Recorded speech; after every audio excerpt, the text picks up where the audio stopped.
Hello everyone, I am Everblake. Welcome back to another episode in our Pokemon VGC podcast series. Now today we are going to be covering opinions on the 2019 VGC format, but today I am joined by a special guest, and his name, if I can get it right this time, is Seminal Zachary. Do you want to introduce yourself and say hi? You got it, mate. You actually got it right. I did? Wow. Oh, sweet. You want to introduce yourself and kind of explain what you do here? Okay, well, I am a soon-to-be high school senior. Oh, I'm actually going to put this out here before I do my introduction. It's like, if you got this video request from my Twitter, then I sent you here because, well, this is kind of a update / a video from me and Evergreen Delayed. I have not been uploading videos because, one, I found out topics to do. Two, like, I don't have a capture card, so I really can't do Switch videos. Three, well, finals, obviously. Yeah, finals are a huge thing. Yeah, and I still have to do this for, like, one more week, and then I should be fine. And then the fourth thing is, well, I don't have a lot of free time because, like, I have parents all over my place, and I don't have, like, a open room. I tend to be loud. Yeah.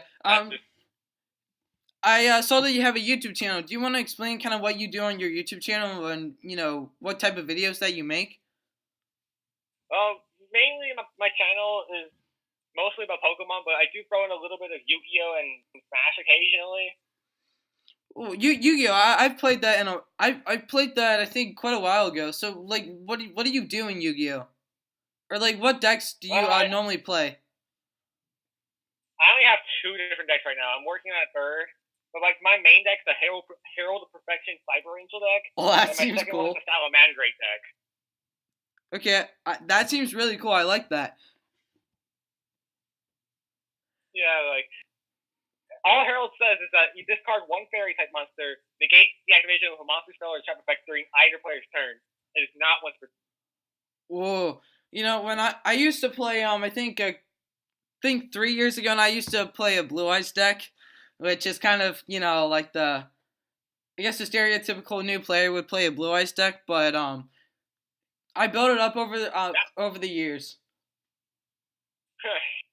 I mean, nowadays, people just tend to go to the Salamangreat deck because it's super cheap. Yeah, but Blue Eyes in its heyday, I think didn't it win, like, the Worlds? I think it won Worlds one year. Yeah, 2016. Yeah, 2016. That was when the new support came out from that one set. What was it called? Shining Victories, I think. Yeah, I remember, at my pack shop, I bought, like, 20 packs of Shining Victories, and everyone was just crowded around me. It was so funny. I was just opening these packs, and I just didn't, like, I knew which cards I wanted, but, like, you know what I mean? Like, I didn't exactly know everything, but I kept on getting these, the one Synchro Blue Eyes monster. I forget what it's called. Blue Eyes Spirit Dragon? Yeah, Blue Eyes Spirit Dragon. I got, like, 4 of those, but I wanted Twin Burst. Oh. I mean, that isn't a Synchro, but I wanted Twin Burst Fusion. I can never get it. Where was your Black Rose Moonlight Dragon? I could never get that either. Because that's like the ideal card to combo off with Blue Eyes Spirit Dragon. Yeah, I have my deck with me. It's there was like a lot of new support, like the Kaiba legendary. It wasn't a legendary deck, but like a legendary box. Yeah, there wasn't any support. It was just reprint. It was? Yeah, new support was from Legendary Duelist like Dragon Abyss. Oh, that's what it was. Okay. And the movie pack. Oh yeah. Oh yeah, the movie pack. Yeah, I do remember that. But kind of moving off from Yu-Gi-Oh, you said you're also like you played a bit of Smash. You want to kind of talk about that for a little bit? I only really follow Smash as just of one person, Hungry Box. Hey, that's the man. Yeah. I love, I'm not, like, huge in the Smash community. Like, I've pretty much can barely play Ultimate. I'm not either. I can barely play Ultimate, but Hungry Box is someone I look up to, and he's a really cool guy. Yeah, it's just a shame that everyone's disrespecting him now and giving him a lot of bad things. Yeah, I mean, like, I don't really understand that because, like he was the one, in Evo 2016, which is like the I guess like the fighting. It's basically like think of it like the Pokemon World Championships for like 12 different games that are all I like know what Evo is, yeah, okay? but no, I mean for like the audiences, like like I'm thinking I'm Oh, talking to like the audience. I know you know what it is, but I mean like to the people out there, it's like basic, yeah, it's like Pokemon World Championships for a bunch of different fighting games, and Melee happened to be one of them. It's just like I think a 2004 Super Smash Bros. Game. I could have got that wrong, no, but no, no, no, no, 2001. 2001. That game is old. But Yeah, that's why they discontinued it this year. yeah, I mean, and like the software, it's kind of out of like really out of date. But you know, if you guys don't know, there was this one character. His name was Fox. He was from the Star Fox series. I probably got that right. I hope I did. But he You was. said she. Well, I said she. Yes. Oh my god! All right, okay. All right. So Fox from the Star Fox series, he's basically what most players use because he was really good. And then Hungry Box, came along with Jigglypuff, and I believe Jigglypuff was like C tier or like B tier, not something amazing. And he ended up winning Evo with it, against. No, I believe at the time she was around like a B or low A tier. Yeah, well, yeah, it was good, but like there wasn't really any reason to use it. But Hungry Box, really showed that you can kind of win with anything. Yeah. But I do want to get into like the main topic of today's video. That was like the little introduction section, and today we're going to talk about our opinions on VGC 2019. And the VGC 2019 series is broken up into three parts: the Sun series, the Moon series, and the Ultra series. I want to start, with just the initial thoughts of just when the format was released and whatnot. And yeah, what were your initial thoughts when the format and the rules were released? Quote unquote. Oh boy, here we go again. Yeah, I mean, like 2016, you mean?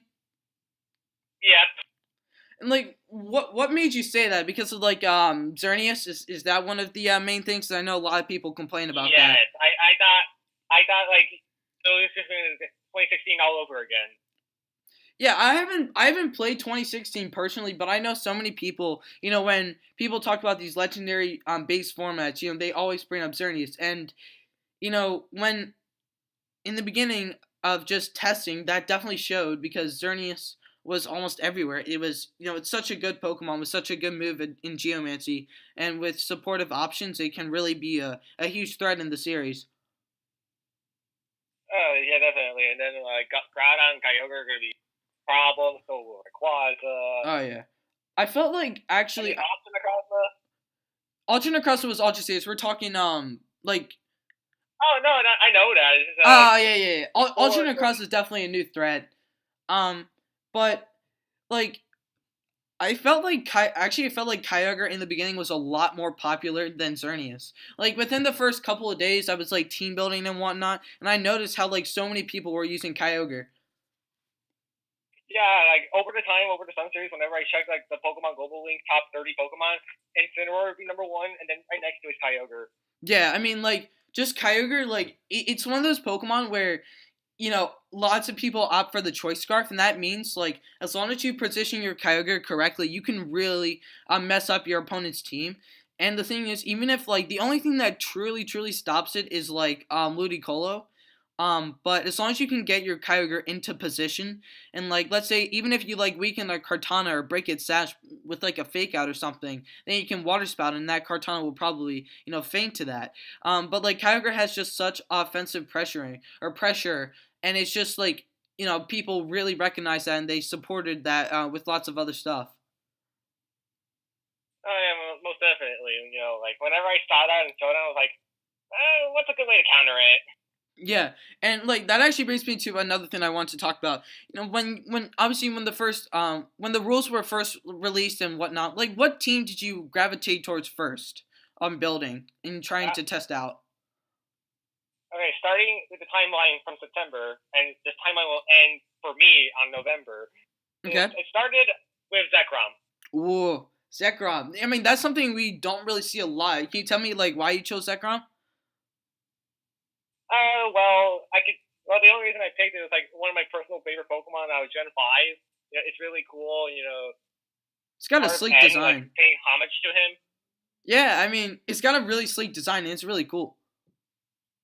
Yeah, and also the typing's just unique. Yeah, the typing is actually pretty good for like the Sun series and whatnot. And then like the way I made it is like I made like an incredibly bulky Zekrom with max HP plus Assault Vest to tank any water attack from Kyogre and retaliate with Bolt. Ooh. Hey, Assaultvis Zekrom is probably like I haven't seen it that much, but I can definitely see that being good. And like, what were the other members of your team, just out of curiosity? Alright, you got Vanilla, Crobat, Tapu Bulu, Empoleon, and Incineroar. You got me curious with the Tapu Bulu and Empoleon. Why did you choose those two personally? Well, Bulu, before I found out this later, I thought Grassy Terrain stopped like a weakened ground type move. So like Presto Blades and whatnot. Yeah, that's what I thought, and then someone told me it unfortunately didn't. Yeah, you know That what? actually bummed me out. I actually believe that when I first started 2019, I just thought grassy terrain like yeah, just weakened the power of like ground type moves, but unfortunately that's not the case. If not, I feel like Tapu Bulu would have like a not like an amazing role in the meta, but like definitely a niche fit. Yeah, it's just so sad. Yeah, but was there any other reason you chose Tapu Bulu?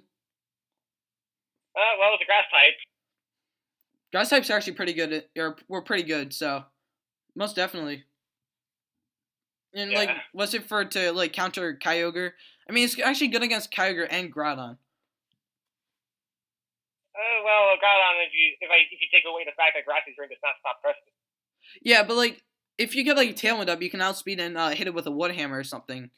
You know, and if you have Grassy Terrain up, that might be able to one hit KO. I don't know the calculations on that, but it might be able to. Would you believe me if I told you that type of blue I ran was a choice band?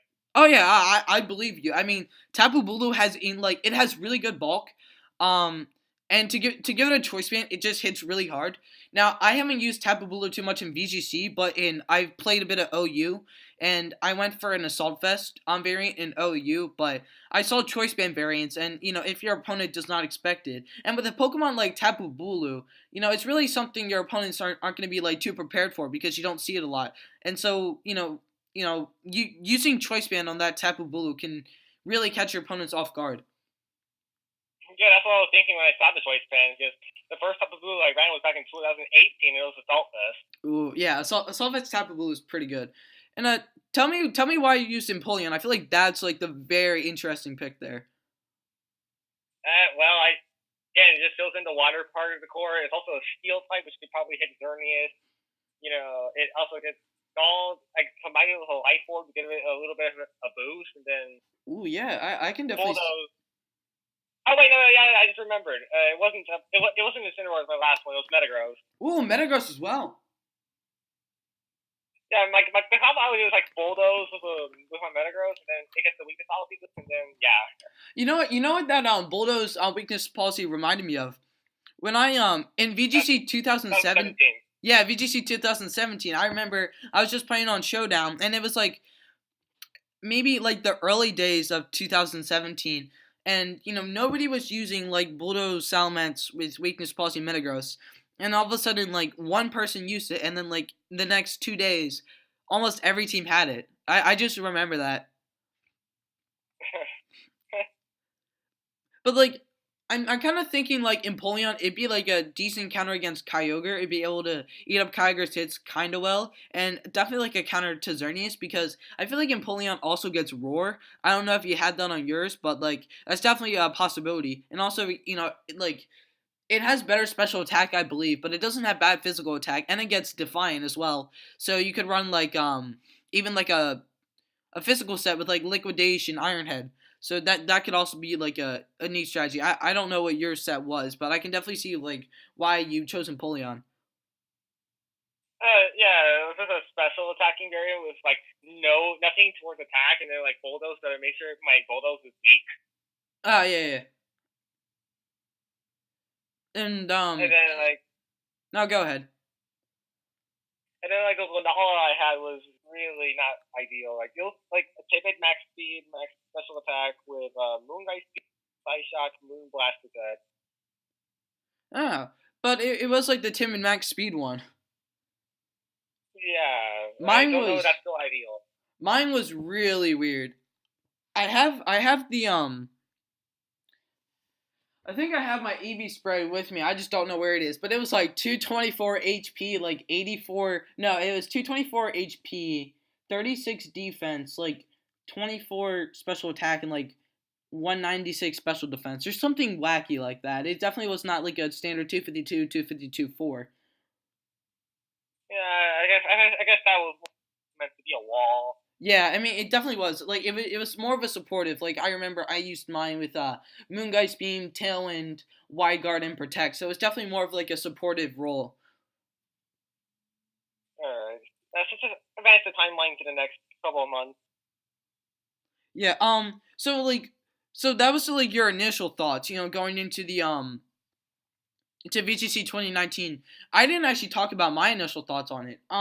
So let me touch on that. So I guess my initial thoughts on the subject were like, for some reason, I thought over the summer I was preparing a team for the Philadelphia Regionals, but it was a VGC 2018 team.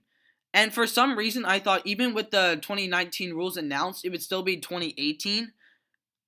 For some reason, like I don't know why, but my mind just didn't like draw the two like lines together that, obviously a new format would mean that like if you go to a regional, it's going to have that format's rules. I don't know why I didn't think that, but I didn't. Well, let me just add by saying that you need to first of all read the whole thing because if they're gonna have 3 separate rule sets in one format, then you have to expect at least something to go like very late in the year, then early in the year, then middle of the Yeah, year. no, I read the whole entire rule set. It just was like I just like wasn't really prepared for it, and not in the sense that like I just like not in the sense that I really thought that it was going to be using 2018 rules for some reason. Like I don't know why I thought that we'd have another repeat of a year. Like I really have no idea why I thought that way, but it was just more so like I've never really used legendaries before. I've always used like really unique Pokemon. Like in VGC 2018, I ran a Goodra and a Alolan Ninetales, which are Pokemon that like you might see, but not like too many people use them. And I ended up playing 20 matches one day, and I ended up going 18-2.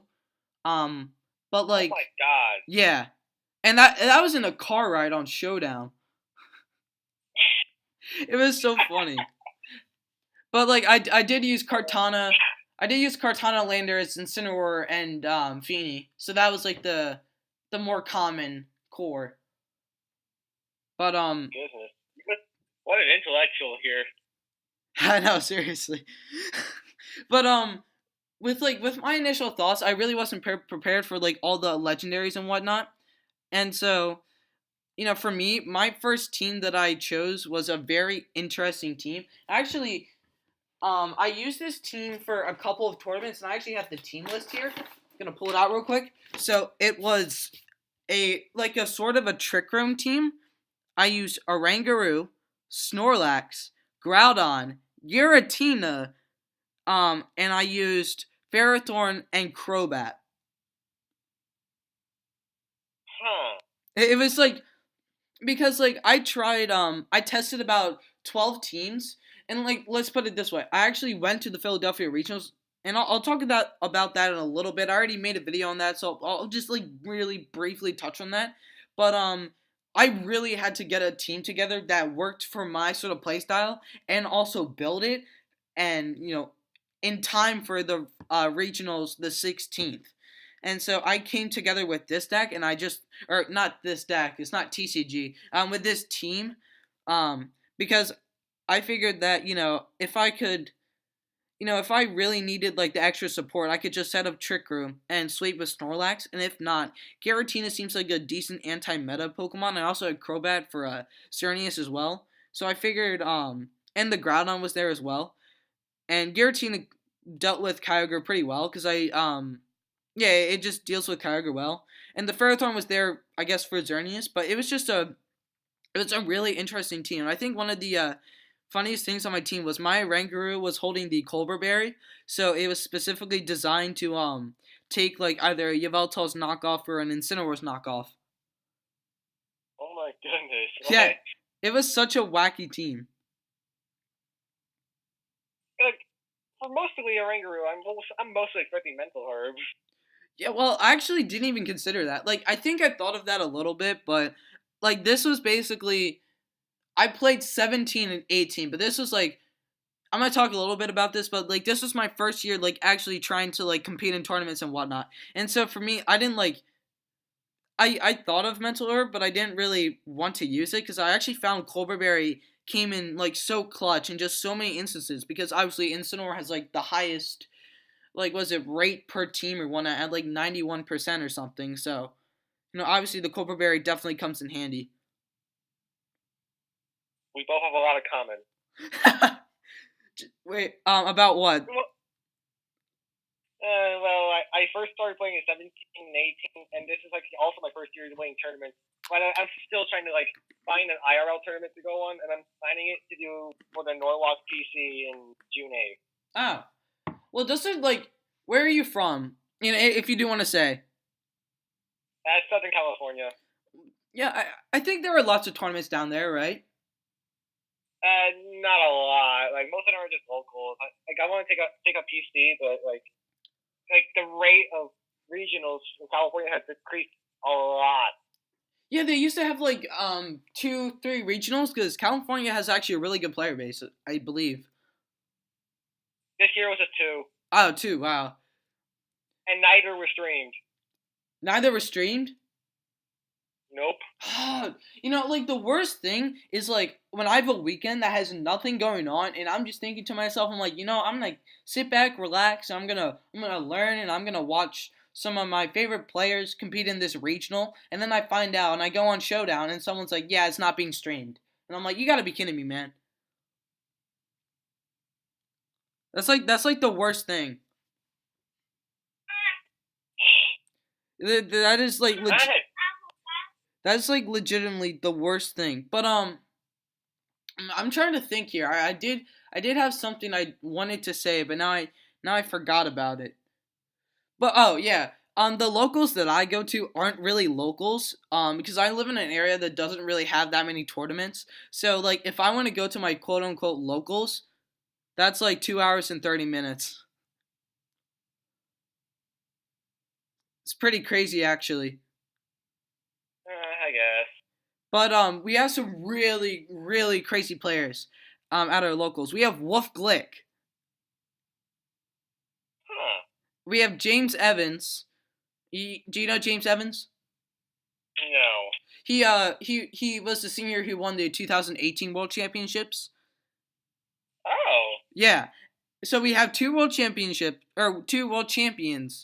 And then we have a pretty good player in the USA. His name is Brian Hume. Huh. And so I haven't gone up against Wolf yet. I went up against James, and I improved a lot during 2019, but I just couldn't stand up to him. But like kind of getting back on track with like the Sun Series, with my team, I took it to the Philadelphia Regionals, and it was my first tournament, so I didn't really know how I was going to do, and I ended up getting 4th place, which really surprised me. Whoa. Yeah, like that really surprised me. And it was really cool because like I don't know like if to like anyone watching or to you, Zachary, but like when you go to your like first regional, it's just so surreal. And it's really cool because like I've always seen like the streams in which the regionals are being held, or like videos in which people like show around the the little like convention area and whatnot. But this is like it was just a different experience. It was really interesting. Yeah, like it's relatable towards like my very first duo local meetup. Like it was really amazing to go, and I wanted to just go more. Yeah, our locals is really fun. We have like in between not in between match or not between in between rounds, but like in between tournaments because we normally have like a mid-season showdown and then a premiere in one day. So like in between those two tournaments, we'll have like someone will bring along their Switch and we'll do ultimate matches. It's really fun. Like instead of just like practicing outside like for VGC, we just like play Smash, which is like really fun. But yeah, like locals and regionals, that was definitely a fun place. And kind of going into like the second half of Sun Series, obviously like with all the regionals and with the meta developing, like what was your stance like at the meta Well, at that point? at that point, I got to learn like a whole lot about tournaments because I was actually part of the GS Cup Discord server, and I finally got interested in tournaments. Whoa, okay. And first tournament, I did pretty badly. It was with a Choice Spec Zarnia's team. I give you props. Choice Spec Xerneas, like, I feel like it's something where people would look at that and just say, why ever use that? But I feel like in certain scenarios, when people just go out of the way to, like, taunt or, like, roar that Xerneas or, like, do whatever, Moonblast can, like, a Choice Spec's Moonblast can just demolish some certain Pokemon. Yeah, but like after that successfulness, I went to play an Altaria like fake regular team. Oh wow! And I almost top cut with that. And what series? The Sun series? Yes, we're still talking Sun series. It's like the end of the timeline almost. I've actually never seen someone use Altaria in the Sun series. Well, it's only in the Shadows Cloud9, so... Yeah, I mean, the Cloud9 thing, like that... Like, we're gonna go to the Ultra Series in a little bit, but that would be more useful in the Ultra Series. But in the Sun Series, it's interesting to see Altaria. I remember... a lot of people came out with some really interesting Pokemon. I think the one kid I faced in Philadelphia, he had a Jumpluff.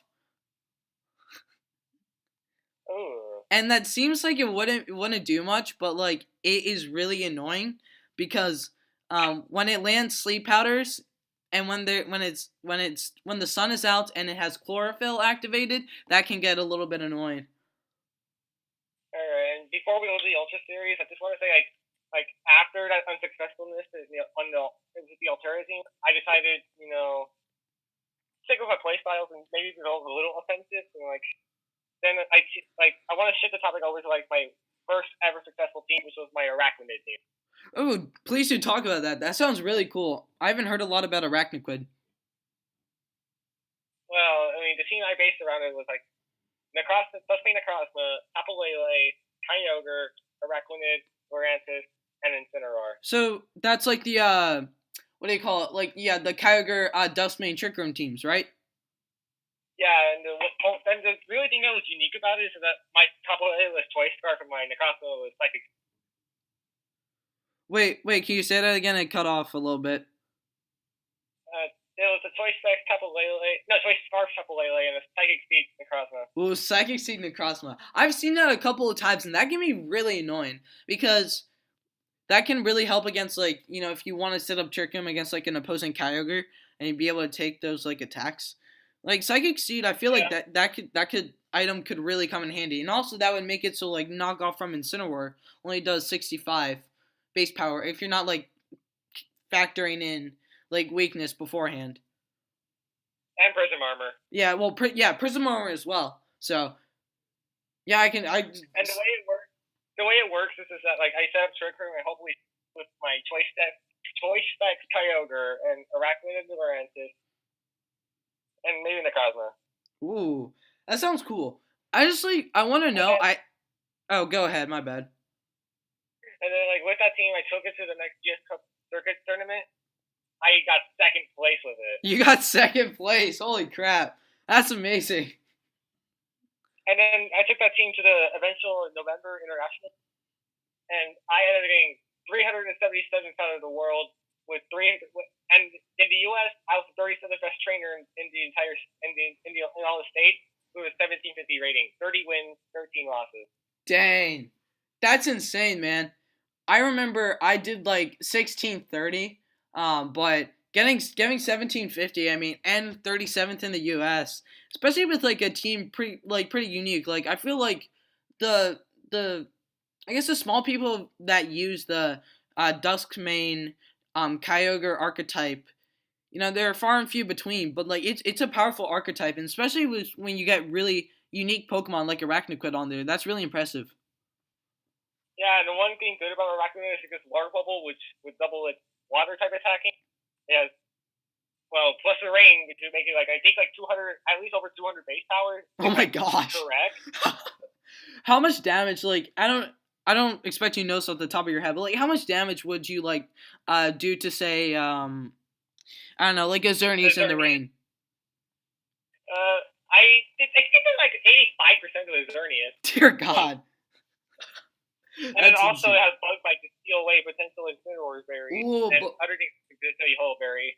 That could really come in handy. And was it like what was the set? Was it like Liquidation, Bug Bite, White Guard, Protect or something like that? Yes. Okay. Yeah, like I can definitely see Bug Bite really putting in the work because in this format especially, there's so many Pokemon that like to run that berry those berry options. The fact that you can steal it and then just like tally like with super powerful choice specs, Water Spot, Kyogre, and Trick Room. Oh yeah, like that's the one thing. Like I feel like it depends on the scenario, but I feel like Kyogre, like Choice Specs, Trick Room Kyogre can definitely be so much more threatening than Scarf Kyogre. Because while Scarf Kyogre is like one of those things where you just send it out and you get immediate pressure off. Like if you can maneuver around in such a way where you can like get your Choice Specs Kyogre out for free in a good position, like that's pretty much game. No doubt. And then well, the one thing is, Alpha Answers has kind of a counter pick towards Incineroar. Yeah, because of the contrary, and then you get Superpower, right? Yes. Whoa. See, I really think contrary Pokemon actually are pretty good in this format because obviously Incineroar is like everywhere. Yeah, unfortunately, like the only good ones we have is like Malamar.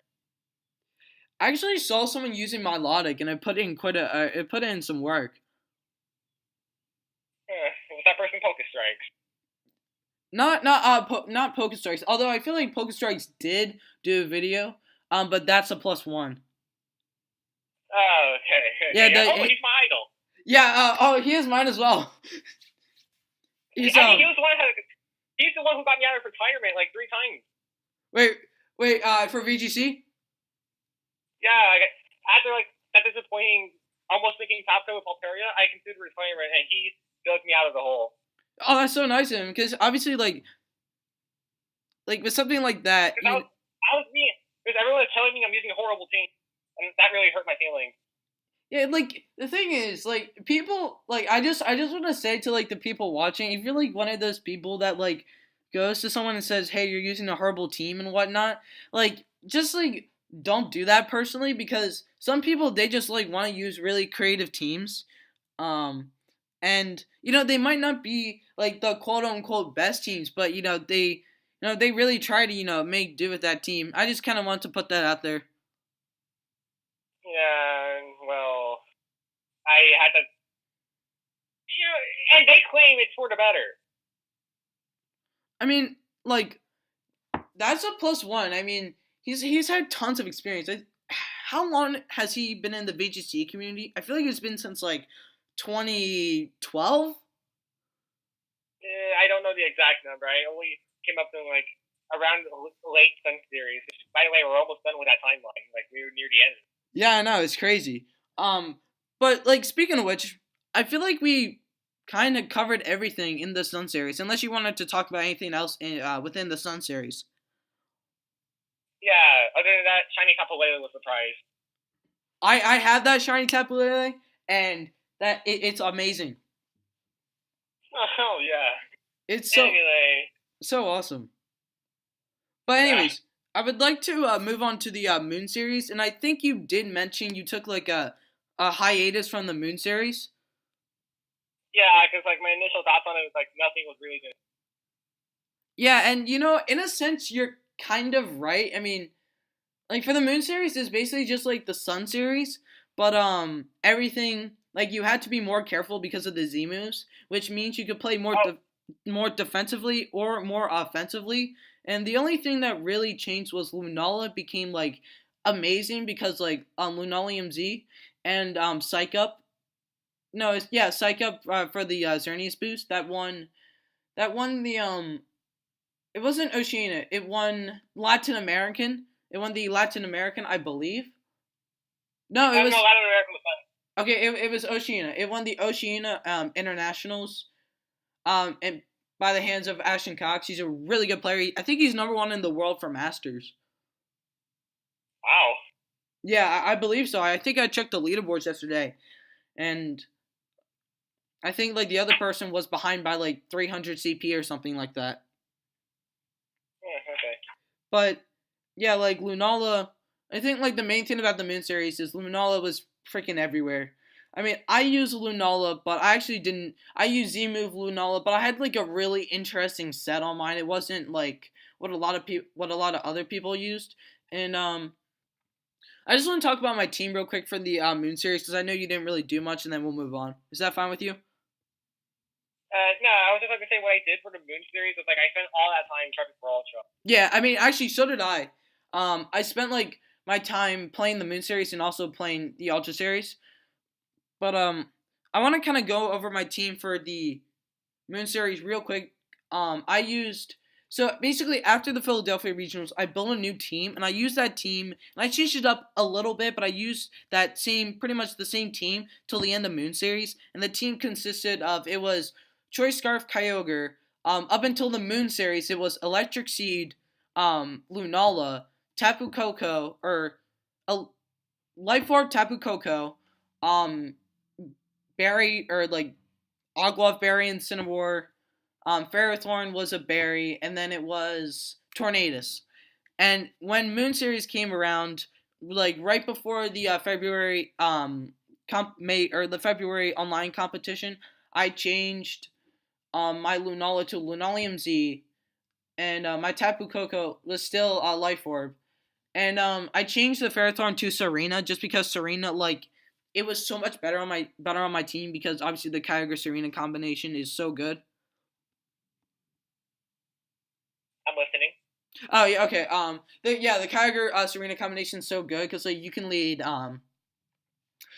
like let's say Kyogre Ensign, yeah, you can lead like Kyogre Ensign, and then you're like let's say they also lead like I don't know Yveltal Ensign, and then their Intimidate goes first, so they fake out your Kyogre or whatnot.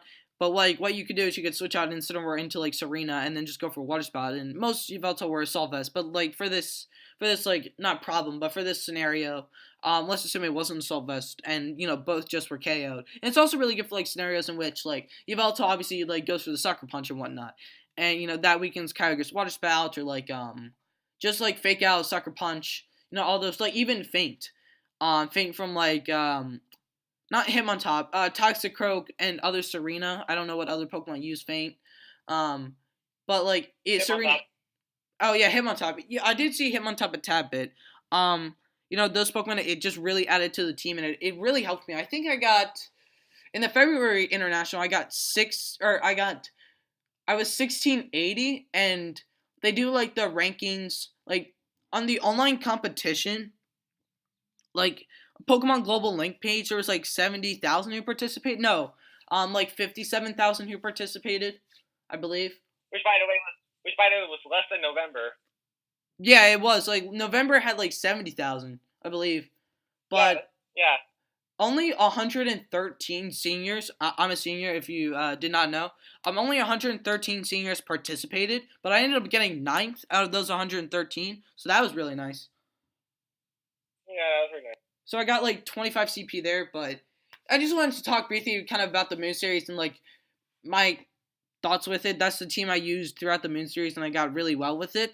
But going into the Ultra Series is completely different. So, like, what were your thoughts about the Ultra Series? When I was prepping for it, I was like, well, maybe I gotta find some way, find a lot of offensive pressure, like force my opponent into an awkward position. I mean, yeah, most definitely. Ultra Series is like, it seems like the Ultra Series seems like there's so much more offensive pressure, but there's also like a lot more defense. Like you have to have a lot more defensive. You have to have a more defensive build also incorporated with your team if you want to stay afloat. And I was only biased at building up one Pokemon at the Ultra Series, and I'll let you have a guess at it. Xerneas? Nope. Is that Grom? Nope. Groudon? Nope. All right, tell me what is Ultra Necrozma? Nope. All right, just tell me the color of the Pokemon. It's white. Reshiram. Nope. Necrozma Dustmane. It's not even a restricted. Oh, it's not even a restricted. Okay, white is kind of vague. Just tell me. I really don't know. Togekiss. Togekiss! Oh, that was actually... I looked at Togekiss a lot, and I used it really early on in December. But, I don't think I utilized its properties. What made you choose Togekiss? Well, again, it's like another one of my personal favorites, and, you have to appreciate Togekiss, the anime. Oh, yeah, Togekiss in the anime is amazing. No, I think Togepi, like, when she was with Misty. Yeah, no. It's really good. I really like it, as a Pokemon. And then, like, the fact that Cynthia used it in Platinum. Wait, I actually only played Diamond. Did she actually use a Togekiss in Platinum? Because if so, Yeah. oh, she did. Whoa. Okay, that's really cool. Yeah. Wait, what? Wait, did Cynthia actually use a Togekiss in Platinum? Yes, she did. Ooh, I didn't even know that. That's awesome. But like, Platinum was my first game ever in Pokemon. Oh, really? Yeah. Oh, that's really neat. I think like back in 2011, I think. Ooh. So like, what made you choose Togekiss? Like, well, I think you already talked about that. But like, what members did you also use alongside Togekiss? Oh, my number one was Rayquaza. Ooh, I mean Rayquaza, like, it's just so good in this format. I'm just gonna go on a little tangent here for those of you who do not know. I think in the European International, we saw just so many Rayquaza. I mean, like, Rayquaza, I feel like, is just so much better in this format. I can't really quite pinpoint why, but I feel like it just has to do with, like, I guess a lot more diversity and, the Pokemon that, are good within the format. But, yeah, Rayquaza's really good. It's only good because of its power. Yeah, I mean, that is true, but hey, power can be the key. Yeah, the way I based it was like, did you see 2016 the junior finals? Yeah. Corey, yes, I did. Yeah, I did. Go ahead. I was just trying to base the team off that. Was it I feel like the kid who I feel like the kid who used it was Corey Yoon, if I'm saying his name right. But he his team was like the other one was Shu Harasaki. Did Shu Harizaki use the Togekiss? No, that was Corey Connor. Corey Connor. Corey Connor. Yeah, I remember him. But Corey Connor, I feel like he had like not X-Ray. That wasn't that popular. He had Kyogre with Togekiss and like Hitmontop or something. Yeah, I tried my best to replicate it as best as I could, but I went a little bit on my own for my build. Well, so tell me about your team real quick. Well, the whole thing is Togekiss, Rayquaza, Kyogre, Scizor, Incineroar, and Togedemaru. That sounds really cool. Obviously, like, I think going into the format, a lot of people thought like that. Zerndon would be really dominant again. So a lot of people like either tested out Zerndon or just said, I'm just gonna run Kyogre. And so obviously running Kyogre, like, it's not only just good against Zerndon. I mean, Rayquaza and Kyogre put on a lot of pressure. But the really interesting Pokemon there is Scizor. Like, why did you pick Scizor? Well, again, bug bite reasons, first of all. Bug bite's always good. Second of all, priority. With like the bullet punch. Yes. Yeah.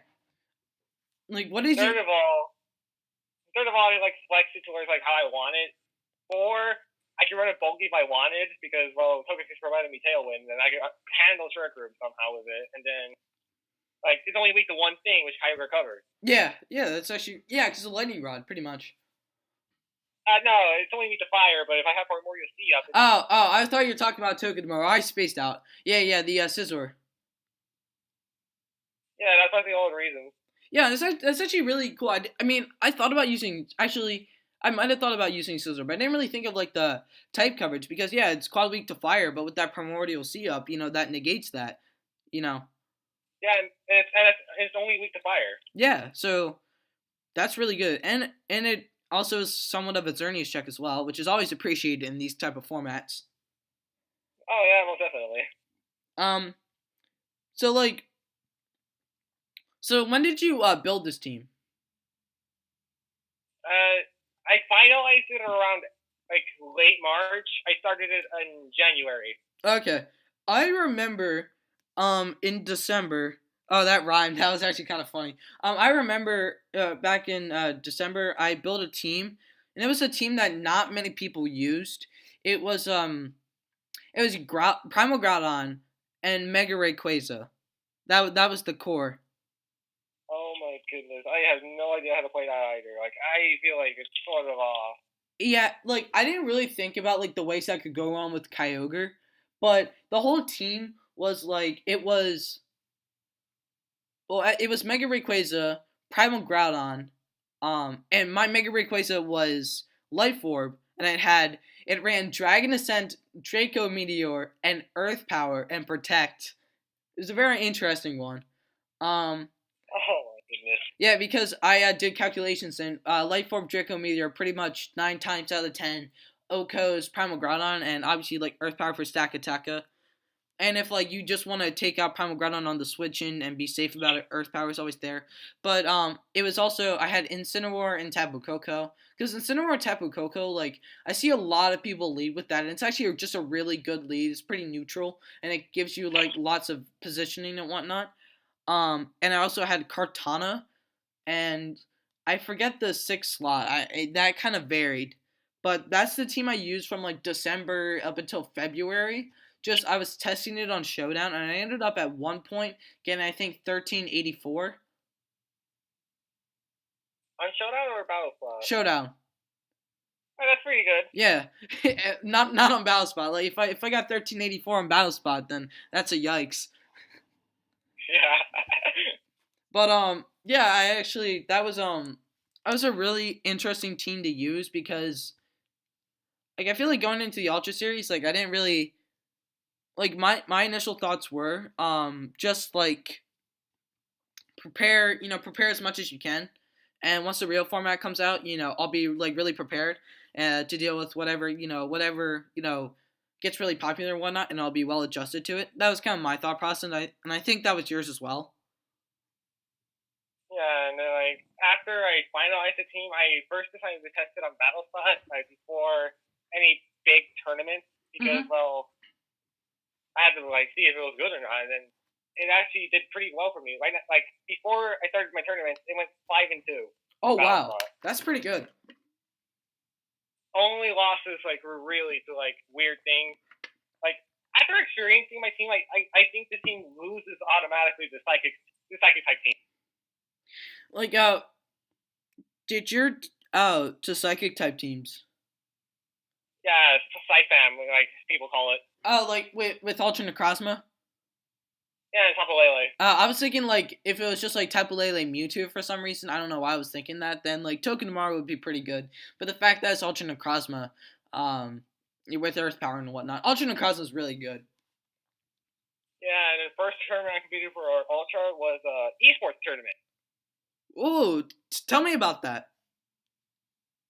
There's this one esports team called SE Spikes, and they were holding a Pokemon tournament, but unfortunately there were only 8 people because it was restricted to the Masters division. Okay. And so, how did it go? It It was a round robin tournament. You played everyone, Oh wow. I mean that sounds like fun.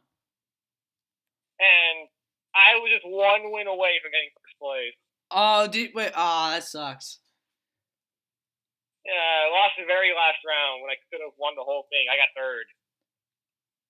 Oh, because it's like a round robin. So, like, if you were to lose, then you would like. So, like, if you lost to like in the final round, like your rating could drop even lower than second. No, the guy I lost to, we were like, this guy I voted for the last round was second. I was in first. He was in second. Okay. I got it. And basically, I lost the tiebreaker, and the guy that won the event actually, I had the tiebreaker on him, but he had a better record than I did. Yeah. That's what it is. Like the record. Okay, I got it. So Yeah, I finished 5-2. Yeah, I mean, like for me, when it came to Ultra Series and tournaments, I actually like just Ultra Series in general. I haven't gone to any as of yet, and there's been a reason. I haven't found a team I liked until like about 2 weeks ago. But the reason is that like I was so focused on just trying to get the best team, and I was just like so like I have a notebook in which I just write all my team ideas down and like what teams I want to use, and I tried to make them perfect. And when they didn't do well, I just my mind couldn't settle with that, so I kept experimenting, and then I didn't settle with any ideas, and then so like 2 months passed by, and then I'm like I'm not really getting anywhere, you know. Yeah, and I played in another tournament as well. It was a pretty hyped tournament as well. Star Wars 5. I heard about that. I actually was signed up for that tournament, but I had something going on that weekend that just came up. But tell me about Star Wars 5. I've never been in a Star Wars before. Well, this one is a VGC tournament on the 3DS. First of all. Okay. And the second thing is that the Swiss rounds for best of one, which I kind of was against, but I kind of just rolled with it. Yeah, I like best of threes better. But with Yeah. So, I think with you go. Oh, okay. I think the person who created or the person who like not created created the tournament and like did the tournament. His name was Marcus Okay, I believe, and he's like a Pokemon VG kind of a VGC YouTuber. Well, he's not like so much of a VGC YouTuber, but he has like a Pokemon YouTube channel that's like about VGC. But I think he moved to Twitch recently. Yeah. Yeah, but I still like recommend checking out his content. He's just a really funny guy in general. Yeah, and like there was a lot of drama in the whole tournament. Like 2 different cases. First one was round 3, where there was an apparent disconnect for odd reasons, and both players got a tie, and one of them claimed they had a 100% win con. He didn't have evidence to support it, and both players got a tie, and they got pissed. So unfortunate. Because like here's the thing with those. Oh, my bad. Go ahead. And then the second one was like after Swiss was over, like the top 8 was announced, and 3 people ganged up on me. You can't do that. They ganged up on me because, well, I was in the last slot, winning and getting into top cut with 3-2, and 3 people decided to bang on me because one person claimed they had a better record than I did. But did they have a better record, or was it just like a claim? No, it was 4-2, but I had 3-2. I had a bye. Yeah. The bye basically counted as a win. Wait, what round was the bye? First one. Wait, do you know the username? Of the guy? Yeah. Do you know the username of the person? All 3, or just the one? No, like the person you faced in round 1. Or like the bye you had in round 1. No, my bye week is like I didn't get to play at all. I think that might have been me. Because I signed up. But all 3 of them ganged up on me, saying that I did not earn my spot. They were just like complaining about it. They even took it as far as to take it to the Twitch chat. Come on now. See, the thing is like tournaments are meant to be fun, and like the thing is, like, yeah, some, obviously, like, people get top cut and people don't. But, like, the thing is with people that, like, complain about other people getting to top 8 is that, like, at least in my opinion, like, the people that, like, really complain about, like, those type of subjects are the ones that, like, don't really perform the best, and they just kind of want to make up for that. And also, it's like, if top 8 was already announced, like, then, like, I guess, like, despite how mean they would have been, like, number one, just doing that's wrong. But, like, before top 8, like, if they were to start saying something, like, that wouldn't be okay. But that would have been better than just saying when top 8's already announced, like, hey, we should be in this, because then, like, Marcus is like, what do I have to do? I have to, like, try to calm these people down and tell them that, like, here's top 8, like, this is that. You know what I mean? Yeah, like that was the Supreme Court decision. Like I kept telling him, the decision is final. Deal with it. Yeah, seriously, that's crazy. But well, they even called me out because they said I wouldn't even advance to the top 4. Ooh. Because they said I was playing horrible. Even one of the 3 said that I made a play that looked like a really a noob player move. All right. Like they meant noob as in like trash. That's the type of people that like that annoys me. And he's a senior as well. Oh my god, dude, that's so annoying. Because everyone has to start somewhere. Like I know this is your first year playing, but like if I entered that tournament and like let's say this is my 3rd year. This is my 3rd year. Oh, this is I mean like are you like more actively involved? Is this like your first year like being really active? Yes. Okay, so like that's kind of what I mean. Like this is my 3rd year as well. This is my first year being like really active. Like if that were to happen to me, I would be really mad. I just like you just gotta consider the people behind the screen. Like I think that's what I'm trying to say. Yeah, and eventually one of the 3 got kicked. I mean, yeah, for good reason. But I want to. And it's more disciplined. Yeah. I can imagine. I do kind of want to talk about just about like the Ultra Series as a whole, and just kind of like it's not over yet, but like what do you think will happen like at the upcoming like North American internationals?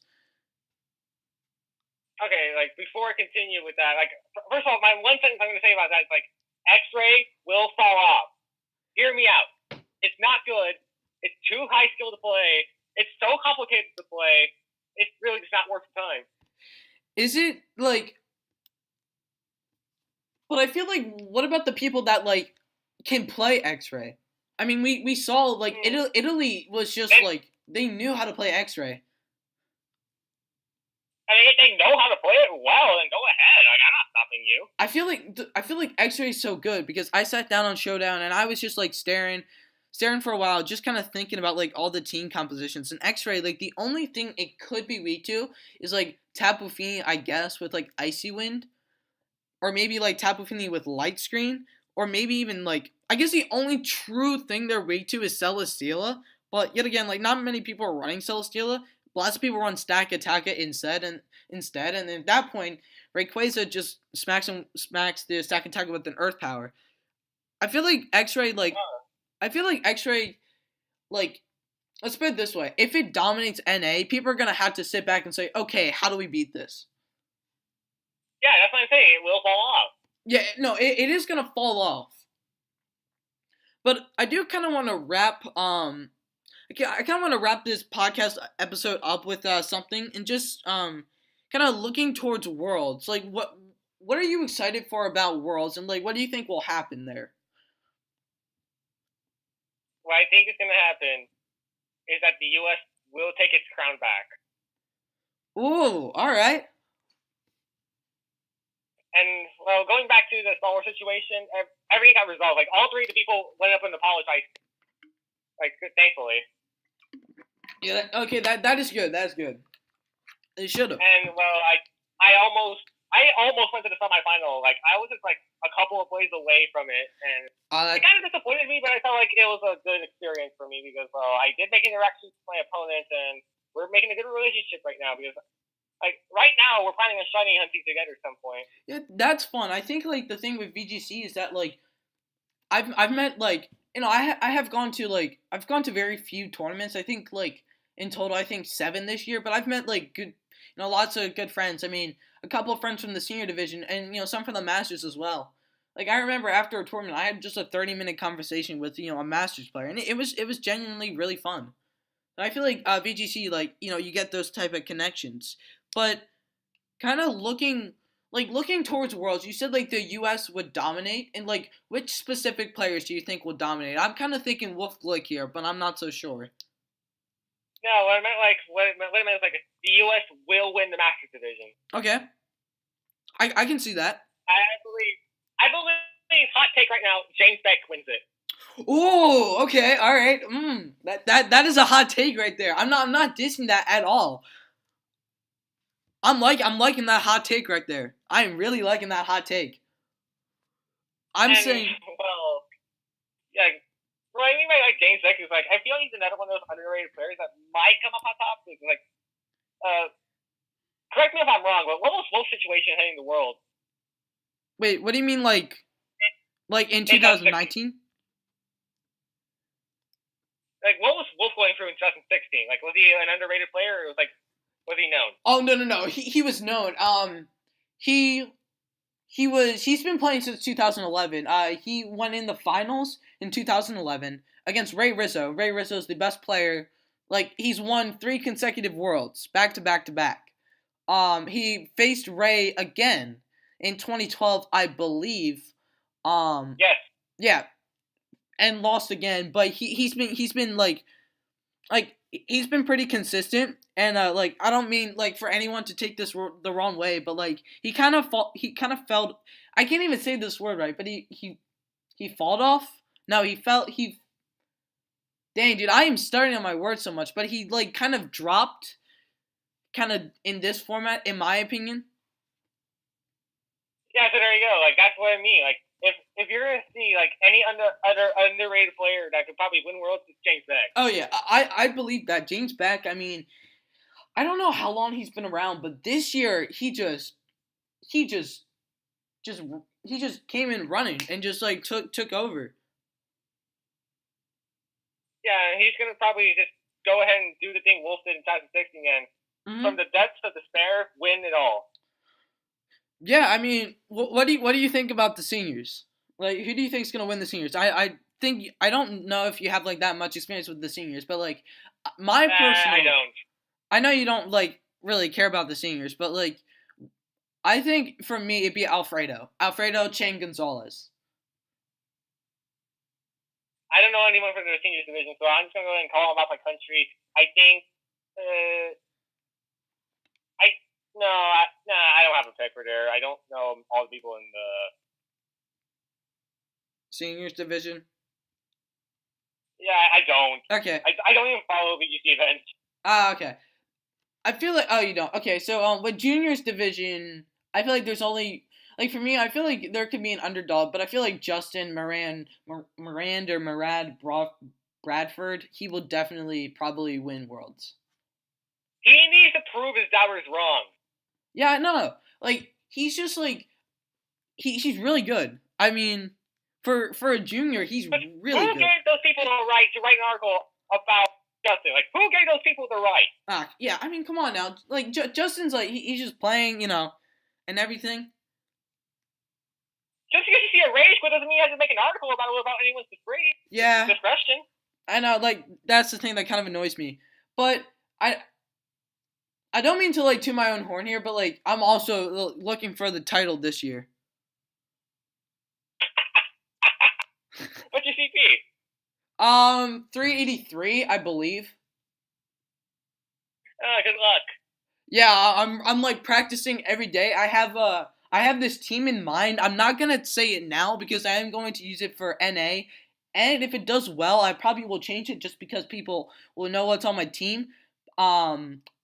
But I may use it for Worlds, but it's like the team where I just went in, hands first, kind of into the team, just not knowing what to expect, and I really just pulled it apart piece by piece, added on what needed to be fixed, changed everything. So I for those of you who don't know, I actually did not make a video about this, but I am going to the North American International Championships. So like I don't want to go on like a long thing about this, but I'm also competing for the title here. I don't know if you are, if you're just kind of a bystander here. Well, I plan on going to the June PC. Like, my world trip is definitely out of the table because I only have 10 CP out of 4. Do you know if you can make it to the was it North American Internationals?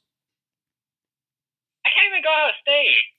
Yeah, that's like that's the thing.